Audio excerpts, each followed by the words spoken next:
Hi there. Welcome to the Cloud Security Podcast by Google. Thanks for joining us today. Your host here as ever are myself, Tim Peacock, Senior PM for a bunch of stuff in Google SecOps, and of course, Anton Chuvakin, Reformed Analyst and now Senior Staff in Google Cloud's Office of the CISO.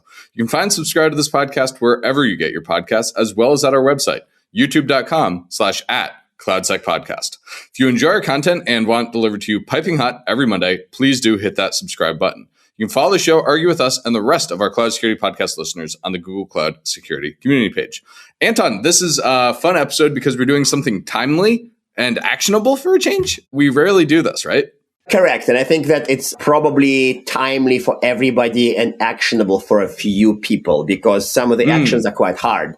It's one of those types of advice that eventually would be added to the fundamentals, but right now they're kind of still quite elite. Like I think top tier orgs would use some of the advice, but very little of this is mainstream compatible, to be honest.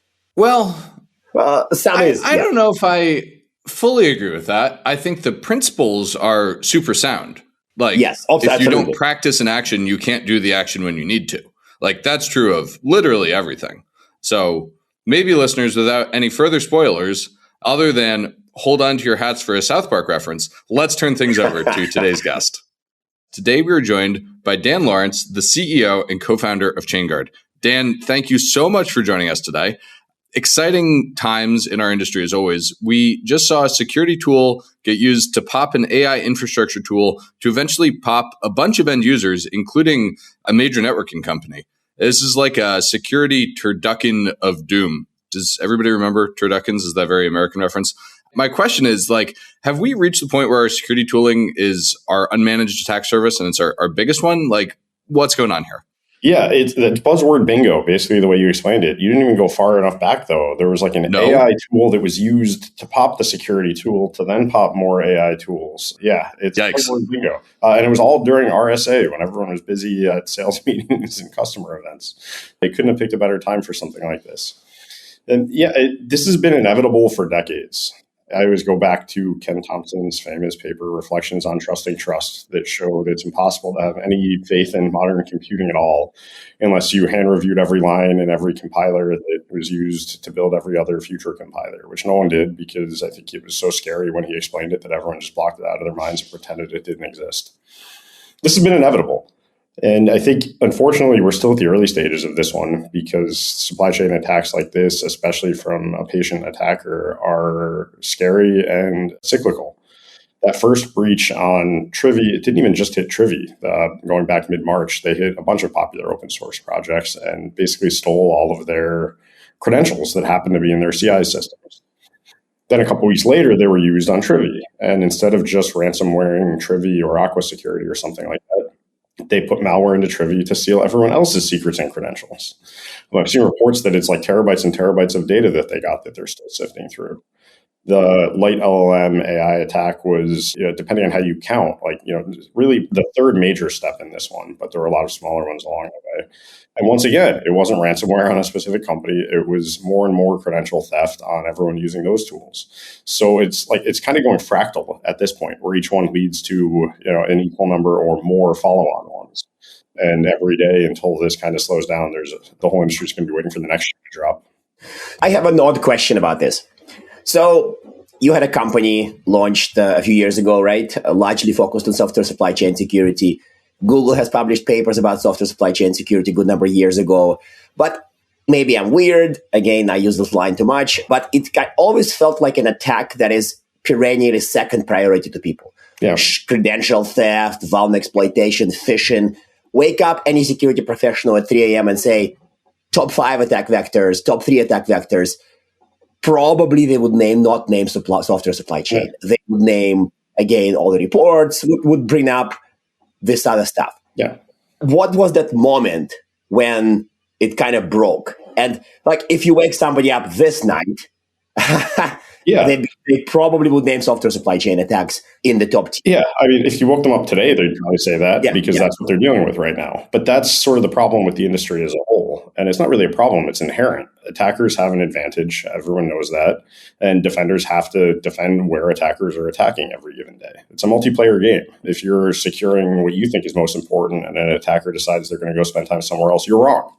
So we kind of have to be playing this cat and mouse game because security will never be perfect, and attackers, persistent attackers with enough time and resources can get in anywhere they want to. But why this particular mouse squeaked at this particular time? Any spiritual, metaphysical explanation as to what changed in how we do it? Like, we have a hint at that later on about auto updates finally growing and all that. Yeah. So no, I mean, it's basically kind of random that it became. Wait, aren't auto updates a good thing, Anton? Well, we'll get to it. Okay, Tim, go ask that question. Like, fine. Yeah. I'm not going to go metaphysical on you, but I don't know. I think there's macro answers and micro answers to that question. And I think the biggest macro one is actually good news. And I think it's because, like you said, for decades, there have been way easier ways to break into companies. Let's Encrypt rolling out HTTPS everywhere is like barely a decade old since Chrome actually, started enforcing the red, not just a little scary red X and blocking sites with HTTPS. Mm-hmm. Anybody can see your password at a Starbucks, right? In recent history. Two-factor auth has only recently hit ubiquity because of folks like Google and everyone like forcing this across the internet by sheer will. And so at some point, attackers are lazy and they take the easiest way in because they're busy people too. The shift to this is a sign that security's done a good job, not a sign that we've really screwed up.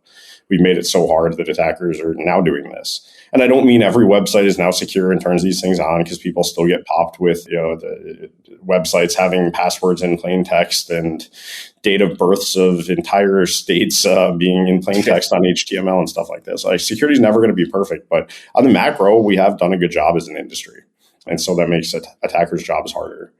But supply chain attacks are different by nature too, right? They're not targeted the same way other attacks usually are. You don't target a specific company and then try to get in through their supply chain. You can, that's a lot harder. It's really indirect. The right way to do it is to target some company's supply chain and then see who happens to be caught in the blast radius after that. It's kind of like fishing by net instead of fishing by spear. You don't know where you're going to get, but you're going to get something. And that changes the risk profile a lot, right? In the old days, if you weren't a Google, Facebook, Amazon, or Microsoft, where you have like the crown jewels of everyone's personal data, you didn't really have to worry about nation states. Now you might have to worry about a nation state, even if they don't know your name, because you could just get caught up in the blast radius of one of these bigger ones. Thank you for this, by the way. This really helped and set the context. I like that there's a moment of optimism in there against Anton's depressing metaphysical mice. So thank you for that, Dan. I want to pick on one of the tactics we saw employed here, where they force pushed malicious code to existing GitHub tags. Yeah. We've been talking about pinning to SHAs for years, and clearly nobody's listening. So what comes next? Are people going to listen, or is convenience the enemy of the good here? Yeah, I think it's a case of a failure by GitHub to really, make the Actions platform secure by design. Pinning by tags, it's good. It's not bad, but it also isn't perfect, and it introduces a lot of problems at the same time. And it's taken decades for people to actually figure out how to do secure package management. And I think the Go team at Google, I think, did an incredible job here. And if there's ever some award for securing systems at scale with elegant solutions that people don't ever have to think about, I think they all deserve to win that prize. The way they built the transparency log and the go.mod and go.sum system to stop these attacks at the source without people even having to think about it and pin all of this stuff by default. It's novel work they did. It's new computer science theory they had to invent, and did all of this in an ergonomic way. Unfortunately, GitHub Actions, when it rolled out, ignored those decades of mistakes other pieces of infrastructure made and is now relearning them, right? People often malign NPM as the worst of the package managers. And, they started early like everyone else, made a lot of mistakes along the way, and it made a lot of improvements. Not even NPM lets you silently push over existing tags in the registry, right? But GitHub Actions just kind of forgot about all of this and lets you silently push over tags in the registry because they don't even have a registry concept. It's all just Git tags and digests. What could go wrong? Even if you pin them, though, there's other issues with the design. Yeah. Well, no, Tim. Not what could go wrong. What did go wrong or does go wrong, right? Yeah. It's you should leave your what could go wrong be and then go with a new one. What did go wrong? Yeah. It's like but even if you pin by digest, the Palo Alto folks showed a couple of years ago, the actions are fundamentally unpinnable. A bunch of the way they're designed is the action itself is just a file, and the first line in the file says run in this Docker image, and the Docker image is unpinned. So if you pin by digest in a lot of these, you're just getting a false sense of security because there's a mutable pointer sitting behind the immutable one that you've pinned to. It also this attack also hid in plain sight with another vulnerability our team had reported to GitHub a couple of years ago called imposter commits. where the GitHub infrastructure, this comes up constantly in different ways. But in their infrastructure, every fork of every Git repo is stored in the same underlying, data structure. They're all Merkle trees. If you fork, don't duplicate all the contents. I get why you would do something like that. But when the Trivy attack happened, the action was pinned by digest, but it said actions/checkout and some digest at the end. Any normal person would think that digest came from the actions/checkout repository.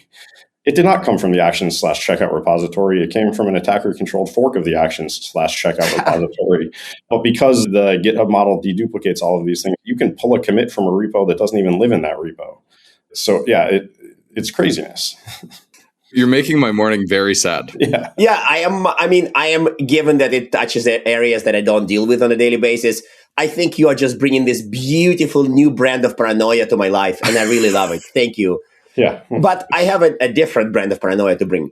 If I look at all the Twitter jokes about this incident, because of course there are Twitter jokes about all sorts of horrible things, there are a lot of people who joke about like disabling auto updates, people who update slowly, winning, people who are behind on updates. And I'm legit nervous about people actually thinking that the supply chain attacks that can get discovered within a day or two, the answer really is delaying updates. Yeah. And I feel like it's causing some damage to that thinking. So what is your reaction to this? Is in the world of updating auto dependencies and move fast culture and like, what are you talking about? Humans cannot possibly do it. What's the answer? Like something I doubt it's the code scanning, but actually maybe it is code scanning. Okay, fine. You answer the question. Yeah, the right answer is always somewhere in the middle here, right?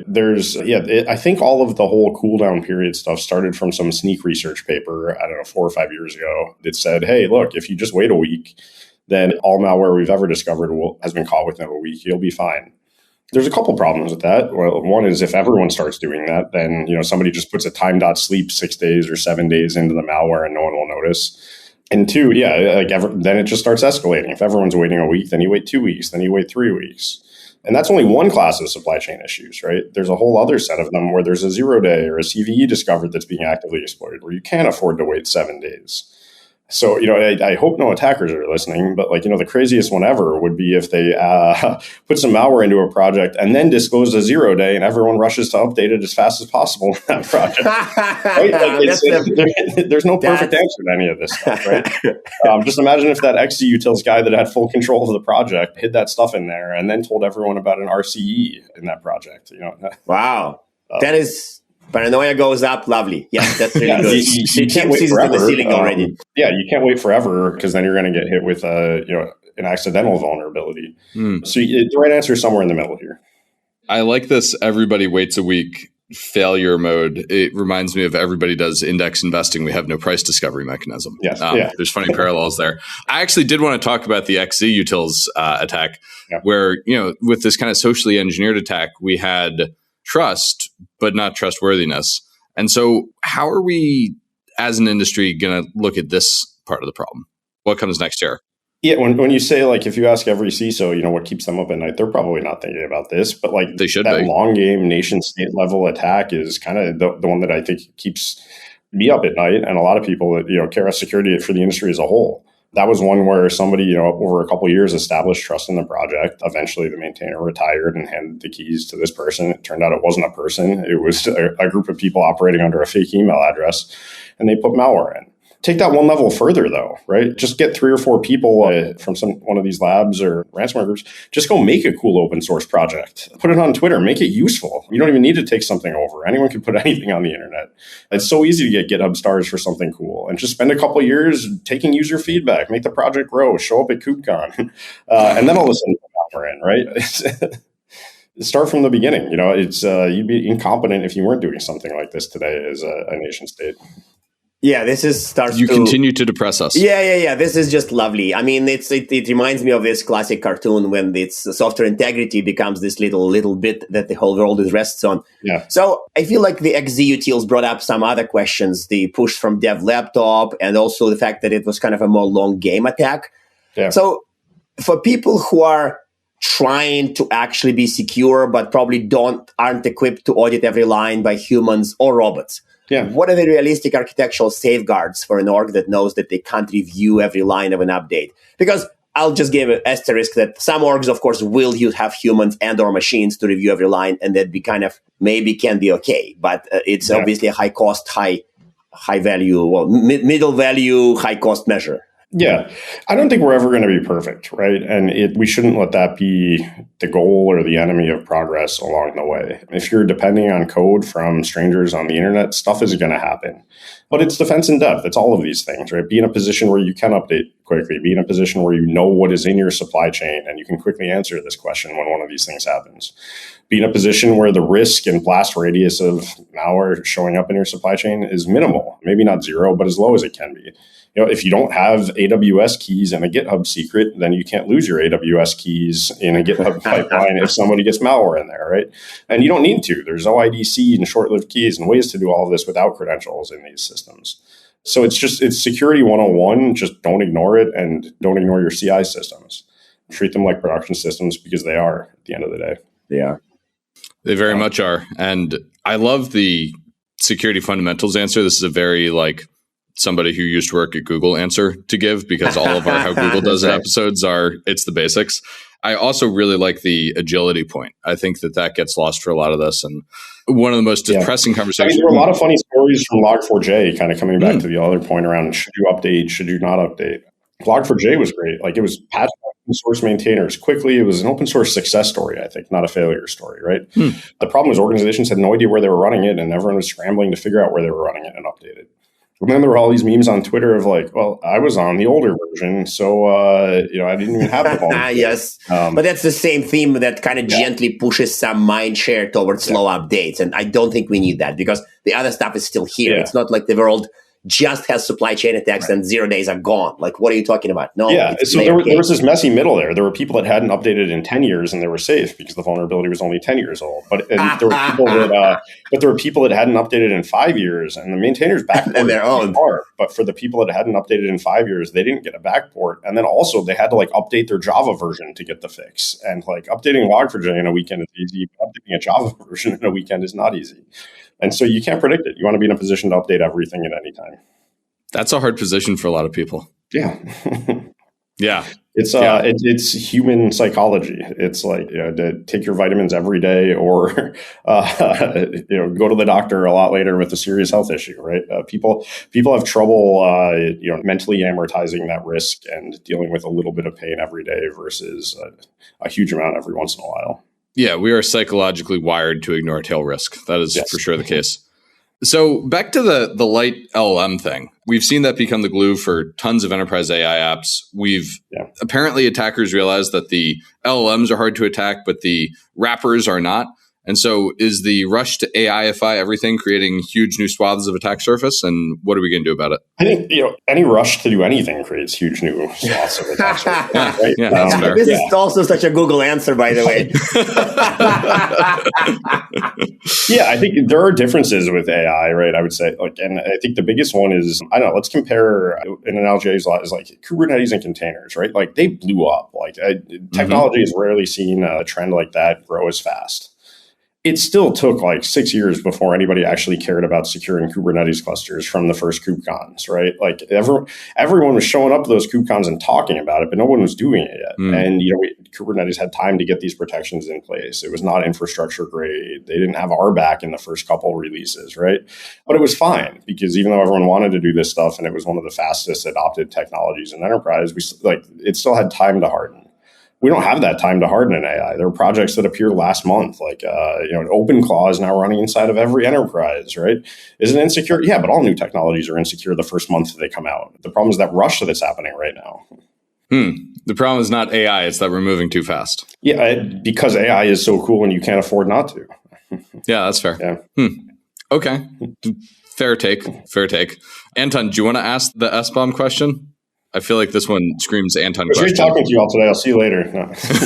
Yeah, I'm also kind of slightly depressed. I'm afraid that it would send us down yet another beautifully depressing rat hole with a lot of... No, do it. It'll be fun. Okay, I'm going to do it.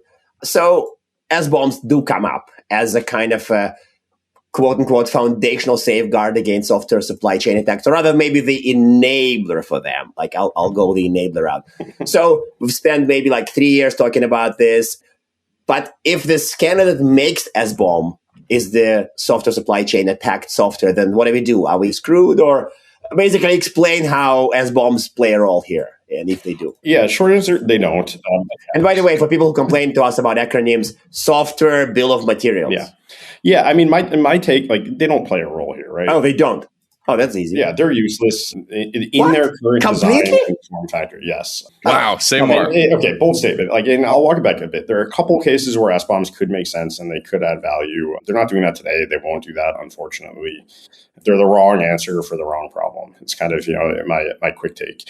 And I think this is what you were getting at a minute ago, Anton. But like the way SBOMs are being implemented and forced down people's pipelines by regulatory pressure and stuff like this, like it's just, you have to have one. It doesn't matter whether it's good, if it's accurate, any of this. Everyone just wants an SBOM. Oh. It reminds me of this. Does anybody here watch South Park? Yeah. Yes, in my younger years, I guess.